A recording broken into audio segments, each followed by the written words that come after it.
Hello everyone and welcome to ToutSuite. Today we're going to be talking about Livermore Valley, all the wonderful wines and the holiday celebrations going on down there. I think most of you probably already know how close it is to San Jose and how close it is to San Francisco, but it seems lost on some of you still, which surprises me, how great the wines are, how great the foods are, how many event spaces are available, and we've got some great friends here to tell us all about that. We've got a couple of big sweepstakes winners. We got Steve and Heather. You can say hello to them. We've got Erik, a master chef, out from there, as well as going to be talking about food pairings.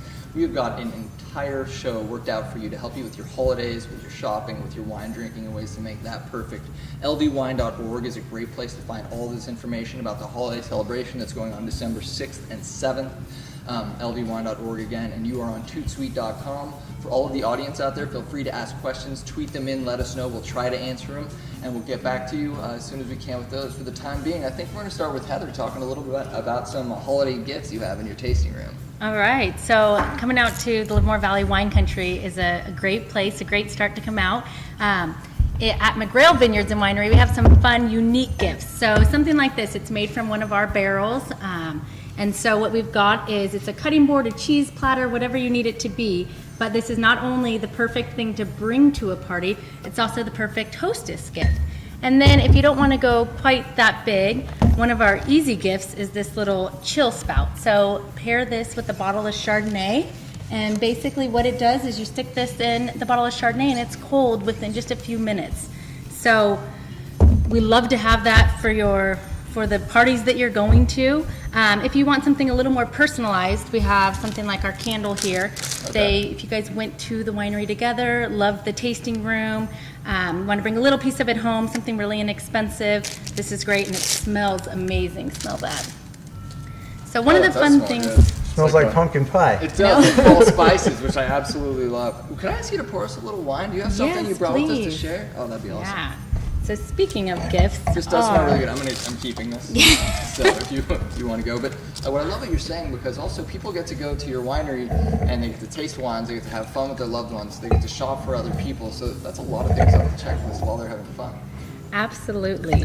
And if you're really into shopping, one of the great events you had mentioned is Holiday in the Vineyards. So that's coming up December 6th and 7th. Okay. Most of the wineries in the Livermore Valley wine country are participating, and what they do is they have lots of different vendors, from crafts and jewelry, scarves, purses, something for the guys, barrel-made items.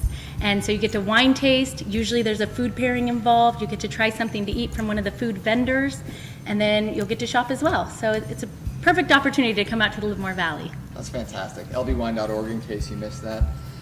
And so, Steve, why don't you tell us a little bit about some of the sparkling you brought here, the difference between that and the always notable champagne, and also you're one of 3 Steves, all equal partners, is that right? You make a killer Cab Franc, I hear. Well, we've got a couple of wines that we're pretty proud of. Okay. Hopefully we can entice some of you guys to come on out and try some of our wines, including yourself. But let's start with a little sparkling. I'll try not to take anybody's head off with this. This is a sparkling of fruit from Mendocino County. We've got some Chardonnay and some Pinot Noir, and it's a fun, festive way to start tonight and the holidays. A little bit of sparkling. The difference between a sparkling and a champagne is very complicated. A sparkling is the same exact thing, but it's made in the United States. Okay. Champagne has claimed dibs to the word champagne, as has had Portugal to dibs on the word port as well. So we can't call it a champagne, but we make it in method champenois, which is the same way they make it in France, where we ferment the wine that would become a still wine, and then we take that and we introduce a sweetener and additional yeast into the bottle. Okay. And we cap that bottle, and then we allow effervescence to happen with CO2 outgassing. And at the end of that process, we disgorge and top that bottle and turn it into a fun, festive treat. It's fantastic. Well, let's give it a try. Cheers. Cheers. Always a great way to start a party. That's right. So now tell me, did I make a mistake by sipping my red wine before I went to my champagne? Am I killing flavors here, Heather? Is this one of the sweepstake winning wines? Yes, so the Cab Reserve from McGrail Vineyards, this is one of our sweepstakes winners. This is the 2011 vintage. The 2008 vintage is the one that won the award. Okay. But you know what? My take on wine is have fun. So they would tell you have to have sparkling or champagne before red, but really, cleanse your palate with a cracker and go from one to the next and enjoy. Okay, good. I didn't make too big of a mistake. I was a little bit worried. And so a little bit of background. What are the sweepstakes? I know it's a really big deal. It's a big deal for Livermore Valley, but it's a huge competition. It's really prestigious. So what did that mean to you individually and to the valley as a whole? Well, the sweepstakes is a name that was given to the best red wine of show. The red sweepstakes was best red wine of show At Chronicle, right? at the San Francisco Chronicle competition. Is that's one of the biggest? That's the largest Biggest U.S. wine competition in the world. So you got basically best red, each of you, at Well- the biggest competition. Well, we're neighbors, Okay. and so we moved in long after they've established a phenomenal wine and brand, and Okay. we've been bragging about them ever since. We were just floored when we had lightning strike the same neighborhood twice. So it's been incredible. Their cab is phenomenal. We've got a Zinfandel, and hopefully we'll have quite a few more Zins and cabs and other Livermore wines pick up that award. There's over 50 wineries in Livermore. I am completely honored to be making wine with the other two Steves who couldn't join us today. I'm completely honored to be in the company of so many other great wineries in Livermore. I'm a very picky wine person, and I would love to have some folks come out that haven't been to Livermore to see what kind of wines are coming out of Livermore right now. I think you should. I've been a number of times myself, and I write a little bit for San Francisco Magazine, and it's one of my favorite things to share with readers is how close it is. I mean, every time I've gone, I arrive 20 minutes early because I budget 45 minutes, and I'm there in 25 or 30. I haven't barred it out yet, but I understand that's really close too. You can. And you can really speak to the terroir of that, not just of the valley and what they're doing there, but the fact that these two small plots of land right next door to each other did produce these sweepstakes winners, and that's not a small deal. That's the biggest competition in the U.S. So congratulations to both of you. That's fantastic. Thank you. And, Thank you. And actually, you did probably drink the red before your whites, but I've been waiting to try the red, so if you don't mind, I'm going to try their amazing cab. You know, right I'm now. actually just going to take that. So I guess I do mind a little bit. So while we're talking about sparkling and switching back to red, Erik, what do you got for us in terms of pairing things? Everybody's going to get to their holiday party. They're going to want a glass of champagne. What do you put with that? Well, there's always one of the basic rules of champagne. Champagne's amazing because it goes with everything and it goes with nothing. So you can start off your event with champagne and end your event with champagne and have a lot of great food in the middle. One of my favorite snacks, favorite appetizers with champagne, smoked salmon. A lot of we do a smoked salmon crisp. Other times we'll do on shortbread, but we can also do it with use your homemade potato chips or go buy your favorite potato chip at the store and make some homemade come fresh, put some chives on it, quick little snack, easy to go with champagne, and it's something you have readily around the house. So we can find very easily, very easy to whip up a good snack. And there's tons of great little snack ideas all through the grocery store. Find a nice base, find something yummy, some cheese or smoked salmon or even smoked trout to put on top of it, and then you can top it off with some chopped dill or chives or something like that. It's very easy to make a lot of good homemade snacks or hors d'oeuvres for the holiday season that go with bubbles. Nice. That sounds So- really easy, right? Chef Erik, I'm not a chef. I actually am terrible at cooking. So one of my favorite things is popcorn, because all you have to do is put it in the microwave. Yes. Do you have any recommendations? I usually do popcorn and throw some sea salt on it, and I think it's perfect with every white wine. What's your opinion on that? I love popcorn too. It's one of America's favorite snacks. One of my favorite things to do. You can always find a bottle of white truffle oil at the grocery store. Pick your favorite brand of microwave bag popcorn. When that comes out, just hit it with a little bit of the white truffle oil over the top, and you just made a whole new snack. Nice. Sounds amazing. great. Thank you. It's always good. And tell us a little bit about your background, Chef. Where are you chefing it up now? Well, we're at Grail Winery. We're out there in Livermore, right by these two wineries. We got, Okay. like Steve said, there's over 50 wineries out there in Livermore. They a lot of different styles, a lot of different passionate people, really making a lot of great wine. At Grail, we make 15 different styles of wine. And so we constantly have those at our tasting room and at our full-service cafe that we just opened back in July. So we've been really having a lot of fun expanding our wine club, expanding our tasting room, as well as really getting people coming and eat a lot of food. We have the labs out there, we have other wineries, and we really are the best place in the valley to come get something to eat. Very The cafe is open right now every day during lunch, and we're expanding into a happy hour and dinner as we get through the holiday season. Nice. Nice. So each of you guys make fantastic wines, and I've heard great things about your food. We got a few award winners in our book. All right, I'm yeah, glad we've to hear had a that. lot of success with some of the blends. We do our Profound Secret, and then one of my personal favorite is Gina Marie's Merlot, which is named after our owner, Gina. Okay. And then Bob's Grandmother's, which is known as Blend.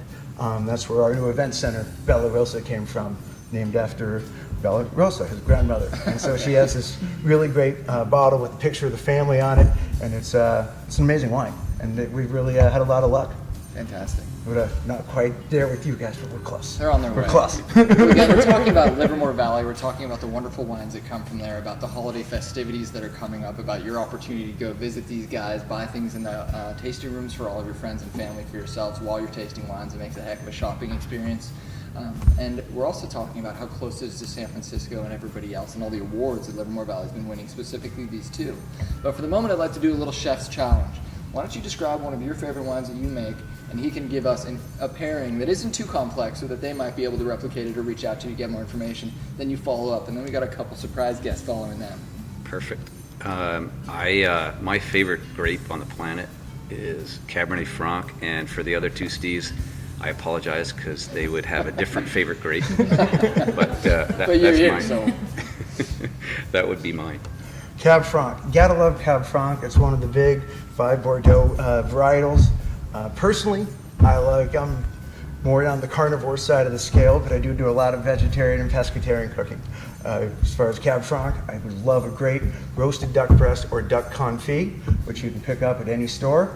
Or if you want to go something on a little more vegetarian side, nothing wrong with a great oven roasted ratatouille, which is just some of your favorite garden vegetables, diced up really quick, salt, pepper, oil, in the oven, and then just toss them with a good marinara sauce, even something great right out of the can, organic, mix it right up, and it's amazing. It's got the big flavors, bright colors, and goes vibrantly with the big flavors and bright colors of Cab Franc. That sounds great. ideal. great, And if yeah. she's going to give one next, I also want to say pound LV holiday. If you want to get on Twitter and start getting your words out about there, learn a little bit more about what they're doing, you can always go to lvwine.org, but that hashtag will help too. So you can find all these things there or more information as well. All right, Heather? What do you got? I love our Sauvignon Blanc. Now, it's not a grassy, it's more of that tropical fruit, and it's got a little bit of creaminess to it. Tropical fruit, creamy, any minerality in there? Or A little bit of little minerality, minerality. Ooh, talking my favorite style. It's actually my favorite variety, Sauvignon Blanc. As far as Sauvignon Blanc, quite easy. It's really great with all types of shellfish.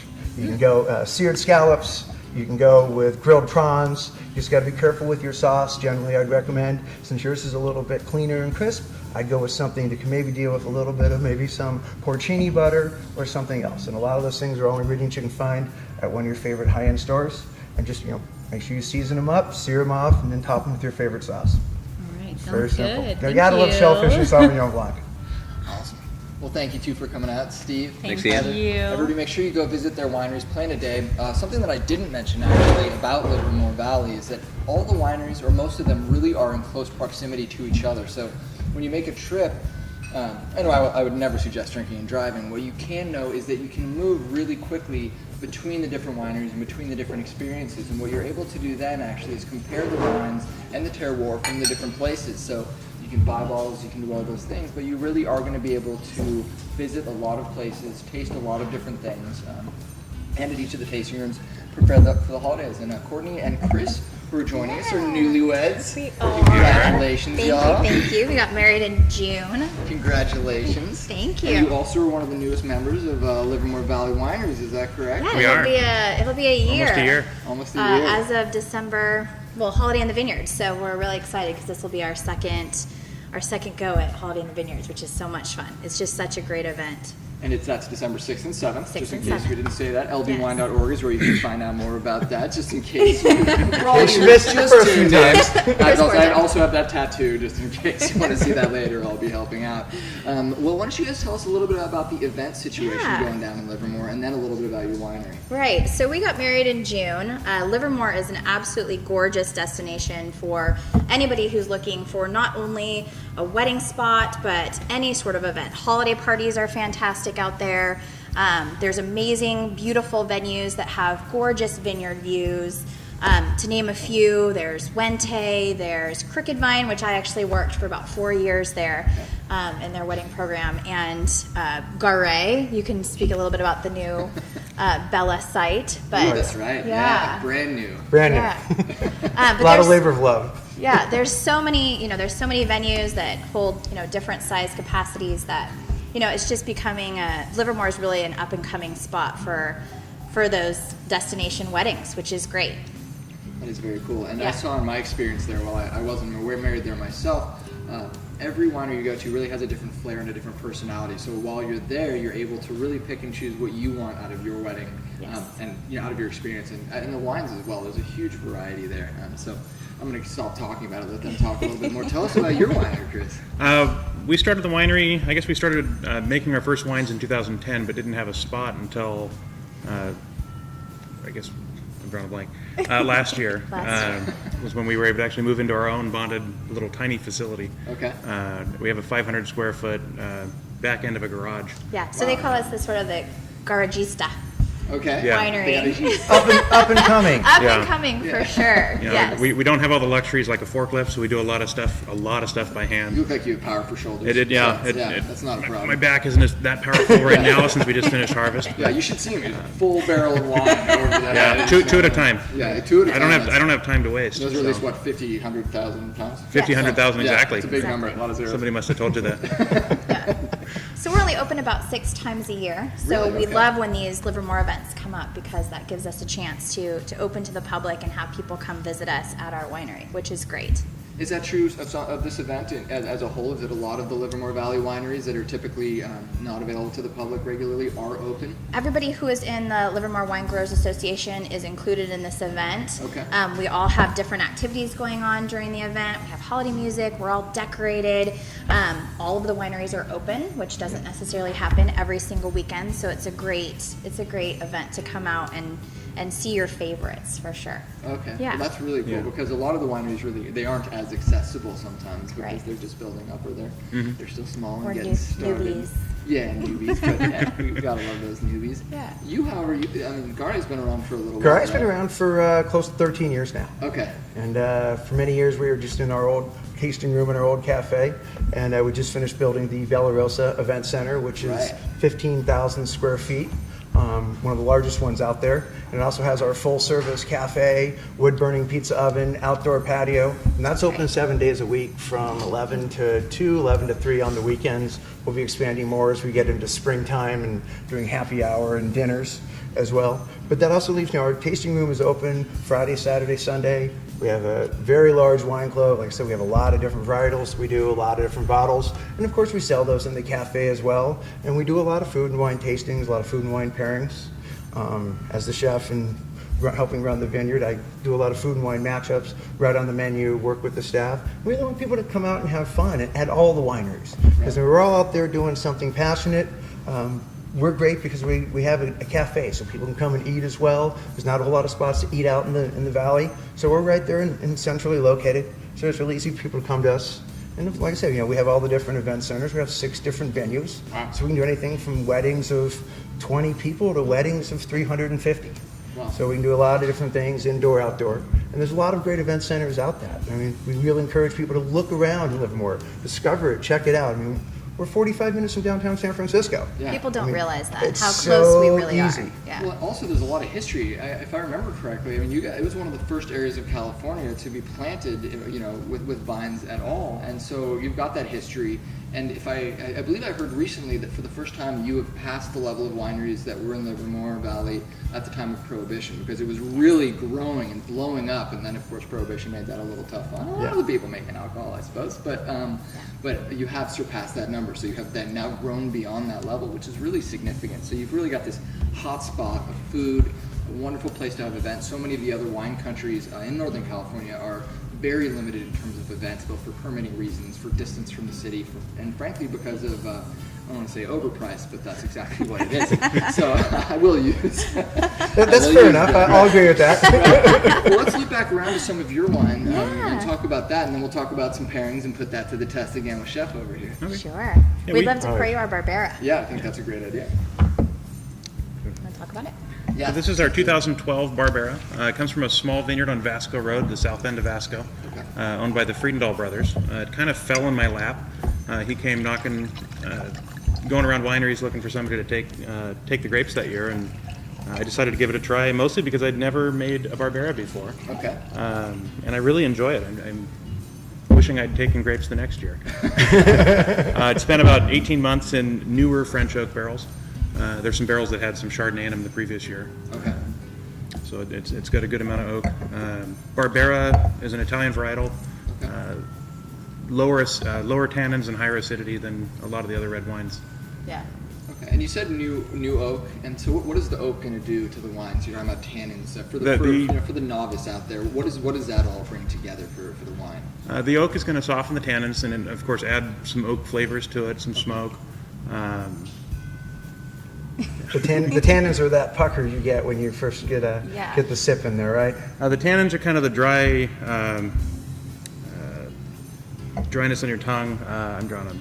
I feel it on my cheek sometimes too. Actually, I can really feel that pull. But tannins also, there's some element of tannins that is related to the longevity of a wine. Is that correct? Definitely. Okay. Definitely. So is that wines with more tannins are going to age longer for sure. Okay. Yeah, they'll definitely soften as they get 5, 10, some 15, 20 years out. Some are designed to sit around a while, and some of them are designed to be consumed immediately. I'm sure you could help anybody who visited you or gave you a call who had your wines. You could talk about kind of the longevity of those wines and really walk them through it. Absolutely. Is that something you're trying to build at the winery? Is kind of a personal experience where you can kind of develop those relationships? Yeah, Courtney and I are both always there. The only exception was last year I had to go do a pouring at Fort Mason, so she got stuck with it and sold. Yes, so it's fun. So a lot more people can fun. come down. They can actually meet us. They can meet him who makes the wine. So it's a really fun experience. It's a family affair. Usually my mom is there, our parents are there, our friends are there, all hanging out. So it really has become, It's a lot of fun. We actually transform a garage into a tasting room. We hang up walls, and We do. we have a friend that has done some very professional lighting for us when we do that. People can't believe it's a garage once we get the walls up. It's amazing where you start doing your tasting rooms in wine. The tasting room at Garré used to be an old chicken coop, Yeah. so you never know what's going to come into a winery tasting room. I actually think I anytime. played bocce at Garré. Oh, Yeah, we do. We have bocce ball courts in the So- picnic area as well. So I had done quite a bit of tasting, so my memory might not have been perfect on that. Well, I find this a very smooth, accessible wine. It's something that I feel like could last, but I feel like opening this right now. I mean, it's really showing well. Definitely. Right. yes, this is a really nice Barbera. Thank And you. so you find it very nice. What might you pair with this Barbera? Oh, Barbera. Barbera's fun because it's exactly like what we're talking about. It's very soft, and it can really go with a lot of either, some bigger vegetables, or it can go with some softer meats. Personally, veal is always great.